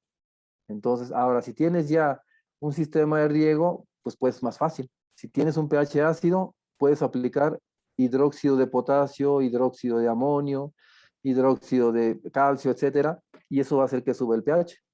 Si tienes un suelo alcalino, metemos ácido sulfúrico, ácido fosfórico o ácidos orgánicos, o utilizamos quemadores de azufre incluso para inyectar ácido sulfuroso. Entonces les decía, va a depender mucho de las condiciones que tengas. Ahora, si no tienes, ¿qué dijimos? Sistema de riego, no quieres utilizar ni ácidos ni bases, como las que mencioné, hidróxido de potasio, hidróxido de amonio, ¿qué dijimos entonces? Lo más común es utilizar la cal agrícola, cuando el pH está por debajo de 5.5. Y cuando tenemos suelos que tienen pHs alcalinos arriba de 7, 7.5, normalmente se utiliza el azufre agrícola, ¿ya? Adelante, Leo. Sí, la siguiente pregunta sería, ¿los productos de NASA tienen algún agente quelatante en específico o son ácidos húmicos, fúlbicos y carboxílicos? Bueno, que finalmente son ácidos orgánicos, recuerden. La palabra quele o quelato, ¿qué significa? Ácido orgánico con un metal. Entonces, si tienen ácidos húmicos, fúlbicos y todo, son quelatos, finalmente, efectivamente. ¿Ya? Okay. Doctor, ¿qué tan eficientes son aplicar fertilizaciones foliares en cultivo de agave? Saludos. Fíjense, yo cuando viajo a Jalisco, normalmente es muy común que los productores de agave, fíjense algo que me ha llamado la atención, casi no fertilizan al suelo, ¿verdad? Otra condición es que normalmente el agave lo ponen en suelos muy malos, de mala calidad. ¿Esto qué nos dice? Pues que es muy común las aplicaciones foliares en agave. Es muy recurrente, ¿eh? Cada vez te digo que me llama la atención porque los productores recurren mucho a las aplicaciones foliares en agaves. Así es. Perdón, la primera pregunta que hice fue de los ácidos húmicos, fúlbicos y carboxílicos, fue de Fernando Larriba. La otra pregunta fue de Gerardo. No, perdón, de Uriel Noé Araiza, ¿sí? Tenemos una pregunta de Gerardo que dice, ¿cómo reaccionan las plantas cuando se fertiliza con productos elaborados con nanotecnología NASA? O sea, y ¿Cómo se qué? es cómo reaccionan las plantas cuando se fertiliza con productos elaborados con la nanotecnología de NASA. Es lo que Nanotecnología, bueno, decíamos, ¿no? perdón, sí, perdón. Sí, ¿cómo se reacciona? Bueno, pues finalmente yo creo que aquí tiene mucho que ver las condiciones a través de las cuales estás aplicando los productos, pero yo creo que, no sé si está Jesús, si pudiera mejor responder a estas preguntas. Jesús, Ok, sí, no sé si está por allá. sí, ya le. Ok. Sí, ya me están poniendo el audio. No sé si ya me escuchan. Ya. Perfectamente. Sí, las plantas reaccionan, nosotros NASA siempre destaca mucho la parte de la nanotecnología con la que está hecha, con la que está elaborada, y esta se resume en los procesos de elaboración de las formulaciones, la formulación que tenemos. Para llegar a una fórmula estable que logre sintetizar 14 elementos nutritivos en una formulación que no forme precipitados a través del tiempo, es decir, eso le da la estabilización. Se logra a través de los procesos de elaboración de los mismos y de algunas reacciones que suceden en los reactores que tenemos. En esos reactores hacen un proceso de quiebre de moléculas de carbón y se utiliza mucho el proceso de quelación, precisamente que es una propiedad específica de los ácidos húmicos, fúlbicos, carboxílicos. Entonces, lo que hace es mantener en una solución que es líquida, concentrada, mantener el tamaño de las partículas donde vienen los nutrientes, que es en las partículas de carbón precisamente. El carbón es un sustrato en donde se alojan los nutrientes, los otros elementos químicos que forman parte de la fórmula, en un tamaño que es menor a 1 nanómetro, lo que comentábamos hace rato. Entonces, en ese sentido, es donde estamos utilizando nanotecnología en la elaboración que posibilita la creación de una fórmula concentrada, súper concentrada, porque en cada bote traemos una concentración de 670,000 a 690,000 partes por millón de nutrientes, de lo que es la parte de soluto, digamos, la parte de nutrientes. Entonces, esto no se podría lograr sin un tamaño de partícula tal que sea capaz de ser aplicado con cualquier tipo de sistema de riego, hasta microaspersión o nebulización, microaspersores, nebulizadores, etcétera.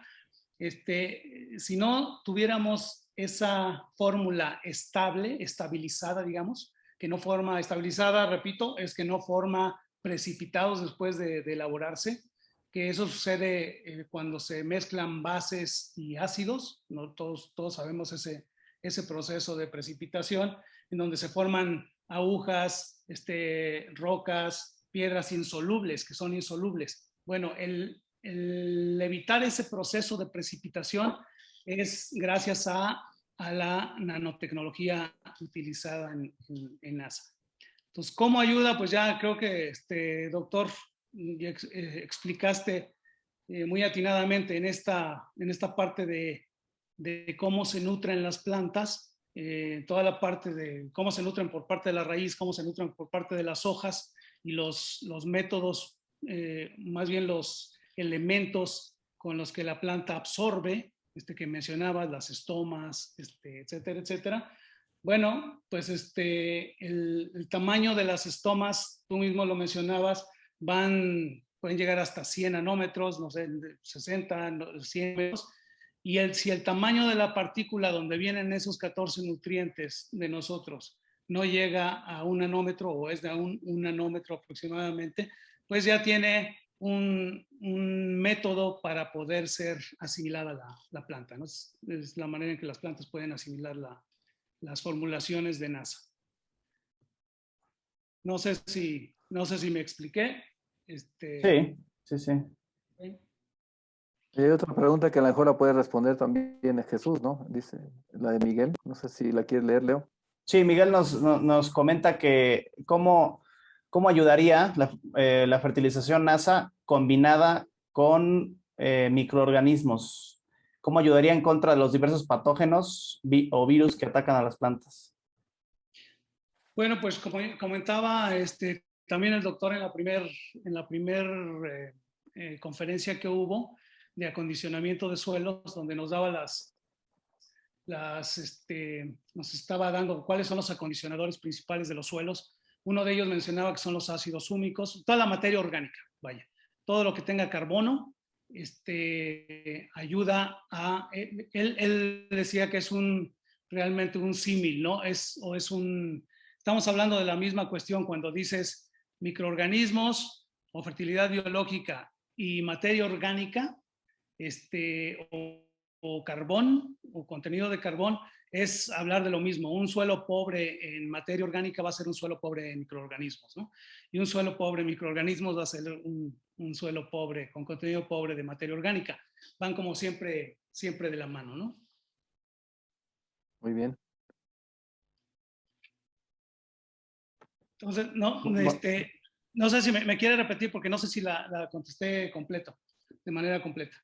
Sí, ¿cómo ayudaría a luchar contra patógenos o contra virus mezclar NASA, nuestro fertilizante NASA, con microorganismos?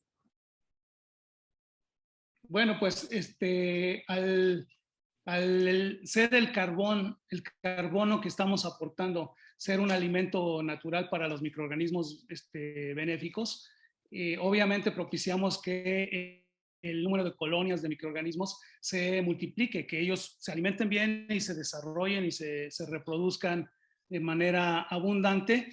Y pues los microorganismos, una de las funciones de los microorganismos, como nos comentaba el doctor, es precisamente fijar varios de los nutrientes, y esto posibilita a la planta de que ella desarrolle sus propias defensas, sus propios aminoácidos, sus propias proteínas, sus propios compuestos que finalmente le ayudan a poder tener un mecanismo de defensa mucho más adecuado a la planta, ¿no? Una planta sana se puede defender mucho más, de manera más adecuada de los agentes patógenos, ¿no? Sean bióticos o abióticos, ¿no? De hecho, Adrián Camacho nos comenta que cómo trabajaría NASA con los microorganismos de Hermen Energy. No sé, eso es una de las preguntas relacionadas. Es un complemento perfecto, ¿no?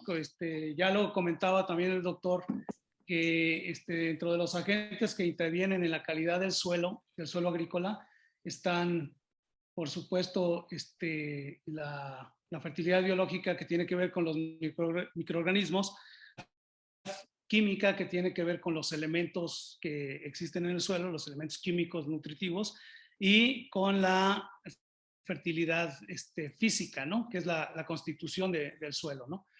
Esos tres agentes tienen que guardar un balance y un equilibrio en el suelo.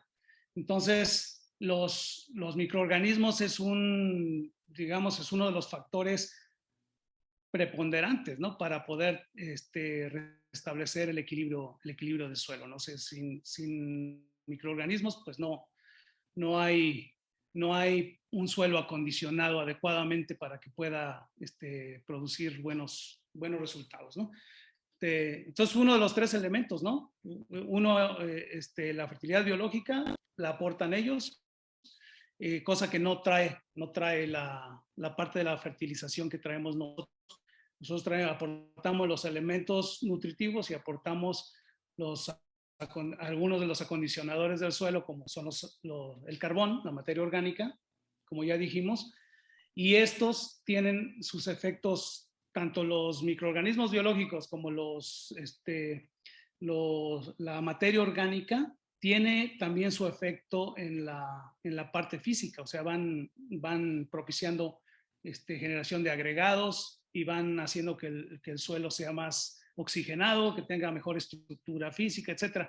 Yo creo que todos estos temas los tocó de manera muy acertada el doctor, y a lo mejor mucho más claro y más sencillo, ¿no? Son un complemento perfecto.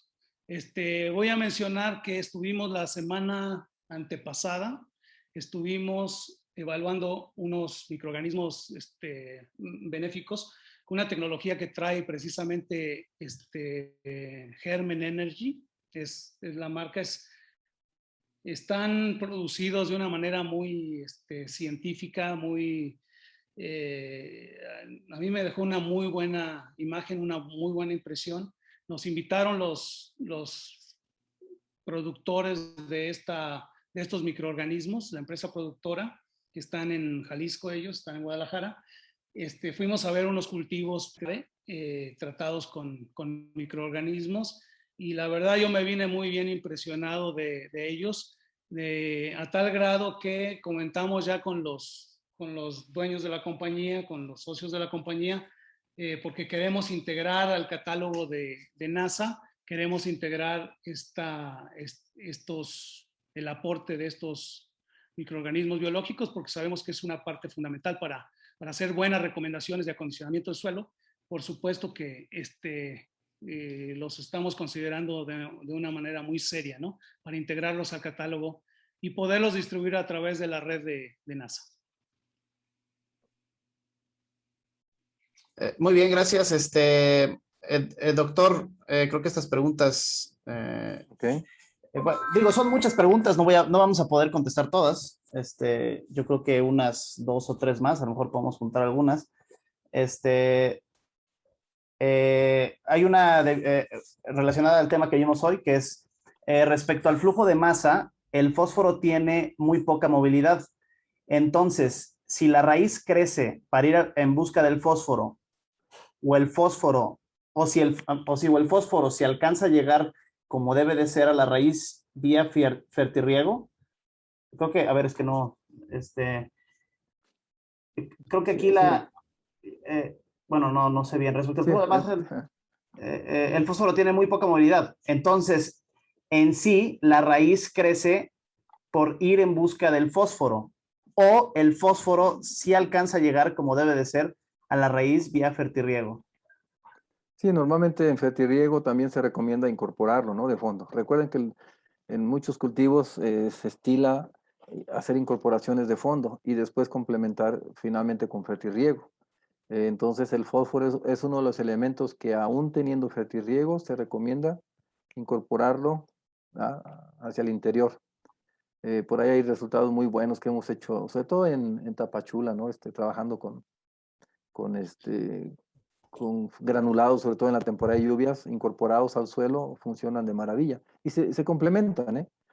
Cuando tú inyectas fertilizantes en el fertirriego, se complementan con lo que ya está incorporado de fondo. Entonces les decía que el fósforo se recomienda casi siempre, aún teniendo fertirriego, incorporarlo.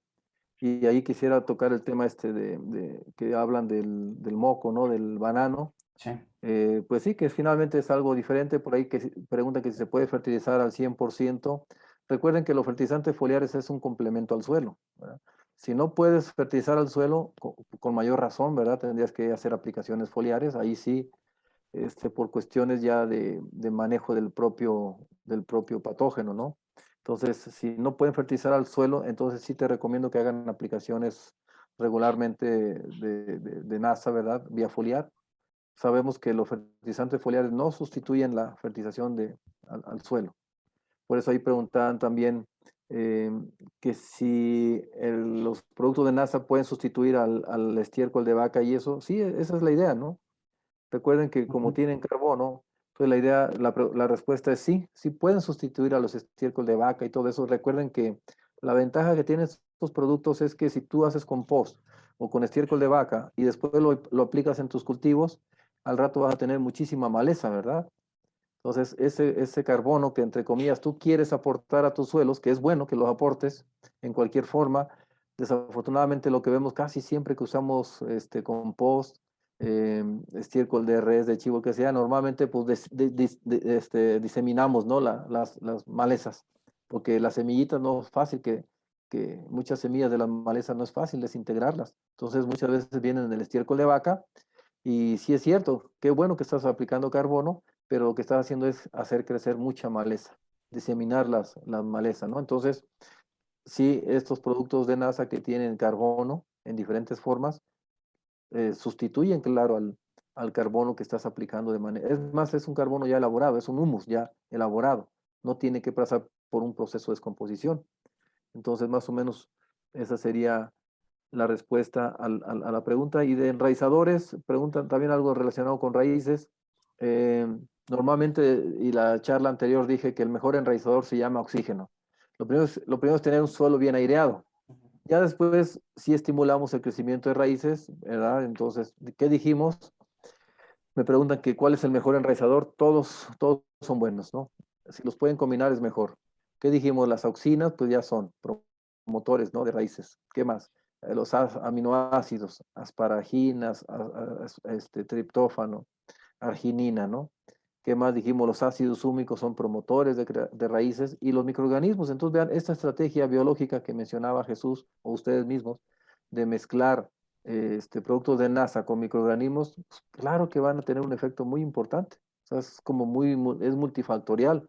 Además de que estás mejorando el suelo, además de que estás haciendo crecer las poblaciones de microorganismos que ya dijimos la vez pasada que hacen infinidad de funciones y ayudan a la planta, además de eso estás nutriendo a tu cultivo, ¿no? Entonces, vean, es algo muy, y ya lo comentó ahorita Jesús, o sea, la combinación de estos productos con microorganismos son una maravilla, ¿verdad? Entonces, y se van a seguir viendo ese tipo de respuestas en muchos cultivos, ¿no? Yo creo que esto no lo vamos a dejar así, ¿verdad? Se va a evidenciar cada vez más y más. Entonces, yo creo que pues se van a tener mucho más evidencias, ¿no? Muchas gracias. Perfecto, doctor. Muchas gracias.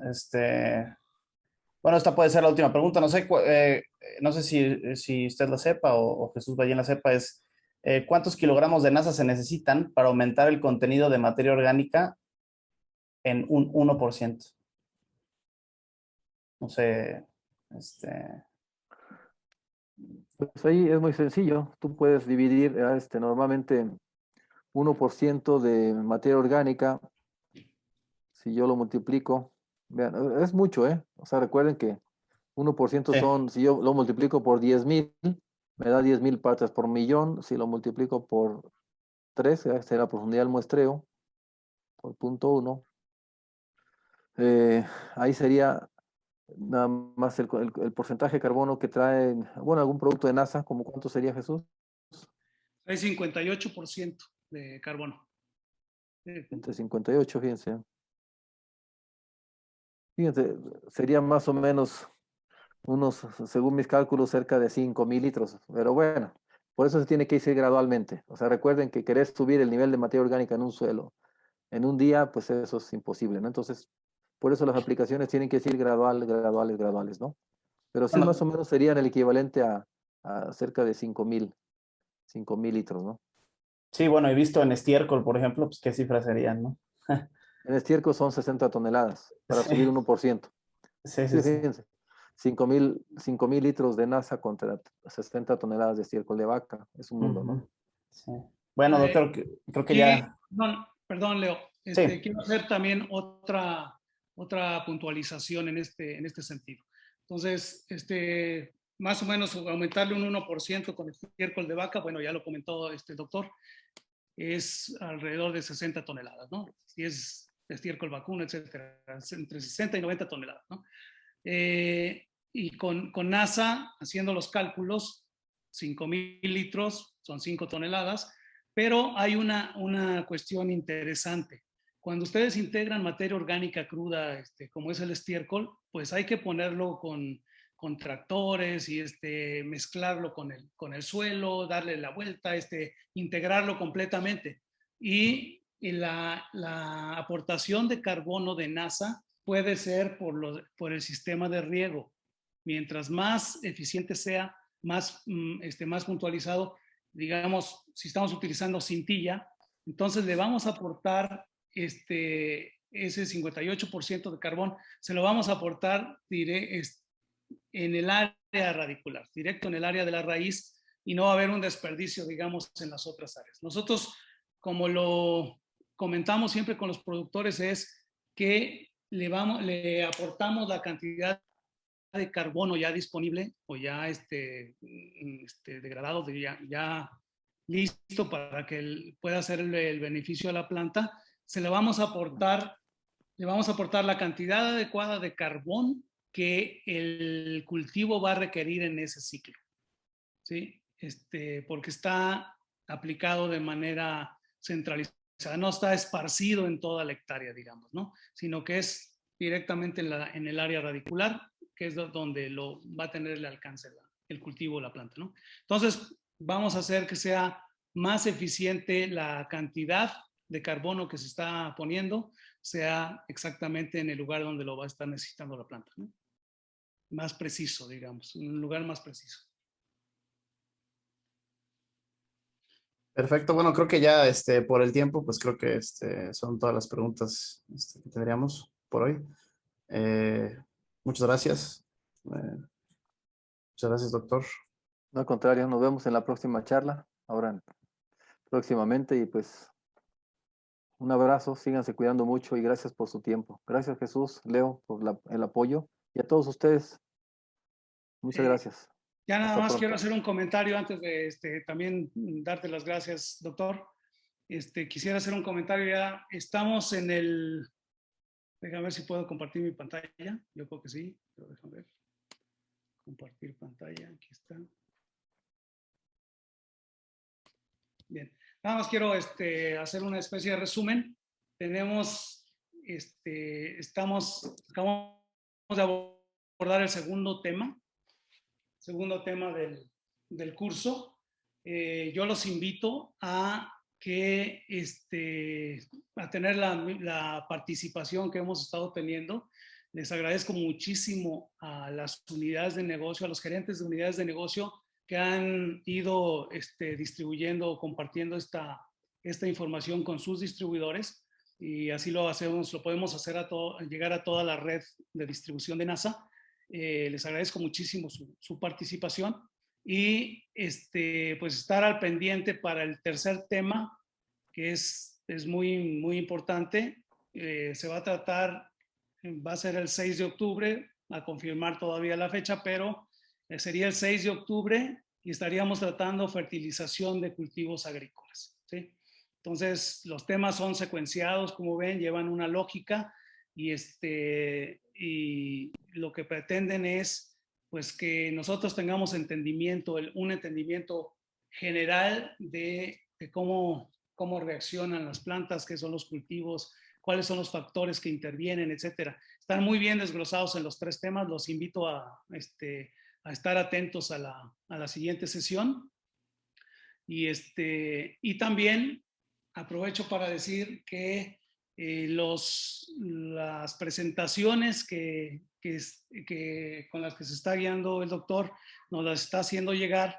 Nosotros se las vamos a participar también a ustedes para que le den un repaso, una estudiada, así mismo como no solamente las presentaciones, sino los videos completos están quedando. Y es interesante porque por ahí alguien me comentaba después del primer tema, me dice, oye, pues estuvo interesantísimo, dice, pero me pareció así como una especie de la exposición del doctor, dice, me pareció como una novela de esas de misterio, ¿no? Una película de esas de misterio, de buenas películas de misterio. Dice, al principio son tantos los personajes que aparecen y la trama está un poco involucrada que no sabes quiénes son los buenos y quiénes son los malos en el tema. Sin embargo, se va desmenuzando a medida que lo vas viendo, se va desmenuzando. La segunda vez que lo ves, te lo repasas con el video. Para eso comento que el material didáctico va a estar ahí disponible, porque son temas que para muchos de nosotros pues son nuevos, son complicados, no están dentro de nuestra área y están expuestos de una manera muy profesional, muy técnica, obviamente. Y de esa manera lo pedimos precisamente para poder realmente tener un conocimiento básico, un lenguaje común con la gente que sí está involucrada en el medio, con los agrónomos, con los nutriólogos, encargados de cultivos y de campos. Entonces, a mí me parece interesantísimo el comentario que me hizo esta persona, porque me dice, es que la segunda vez que lo vi, que vi el video, empecé a notar, a ver muchas más cuestiones. Me empezaron a caer muchos más 20, empecé a entender mucho más las cuestiones que veo cuando salgo allá afuera al campo y me preguntan, ¿no? Y enfrentarse a la práctica allá afuera, pues nos da, yo creo que es un material muy interesante. Vale la pena darle 2 o 3 repasos. Mientras menos involucrados estemos en el área y en el tema, pues hay que estudiarlos más. Vale la pena porque cada vez se va haciendo pues, más claro todo el panorama, más fácil, y esto nos ayuda indudablemente a cumplir el objetivo que es pues dar a conocer nuestros sistemas, nuestros productos, nuestros servicios, darlos a conocer a un auditorio cada vez más grande, ¿no? Recordar nada más que nosotros en NASA Agroorganics tenemos la meta de hacer una conversión de la fertilización y cuidado de suelos en el país. Por lo pronto tenemos el objetivo de lograr una conversión del 1% de las prácticas agrícolas que se realizan en México, que el 98% sigue siendo con productos 100% químicos, ¿no? Entonces, en la medida que nosotros podamos dar a conocer estos productos y que podamos convencer a la gente de que hay sistemas de nutrición o sistemas agrícolas de nutrición de cultivos que son más naturales, que van con la agricultura regenerativa que estábamos mencionando, y que podemos hacer un aporte pues a la sanidad vegetal, a la sanidad animal y finalmente a la sanidad humana, ¿no? A la salud humana. Entonces, en esa medida estaremos cubriendo uno de los objetivos superiores que tiene la empresa, ¿no? Con ustedes. Pues agradecer nuevamente, doctor, muchas gracias por tu conocimiento. muchísimas gracias a los gerentes de unidad de negocio, pero sobre todo a sus distribuidores, ¿no? A la cadena de distribución que atienden cada uno de ellos. Muchísimas gracias por atender y nos vemos en la próxima. Y seguimos trabajando, ¿no? Acuérdense que tenemos el servicio de asesoramiento técnico, también ahí disponible a través de los canales que mencionamos, para el día a día, ¿no? Muchísimas gracias nuevamente y que pasen buenas noches. Muchas gracias. Buenas noches y nos vemos la próxima. Hasta pronto.